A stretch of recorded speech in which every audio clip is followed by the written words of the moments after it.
इवें मौलवी मजमे नाल लड़ लड़ के मर गए। आखो सुभान अल्लाह, आखो सुभान अल्लाह। मैं तो कह नहीं रहा, तुम खुद बोल रहे हो।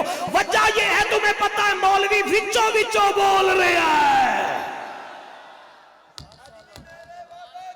क्या बात है, क्या बात है, क्या बात है। हमने तो बाबा जी के सामने कह दिया था रात के 3:30 बजे मीनारे पाकिस्तान के थल्ले। हमने कहा था शुगर के मरीज को मीठा नहीं पचता, ब्लड प्रेशर के मरीज को नमक नहीं पचता, यूरिक एसिड वाले को बड़ा गोश्त नहीं पचता, दिल के मरीज को घी नहीं पचता, गंदे खून को न नबी पचता है न अली पचता है।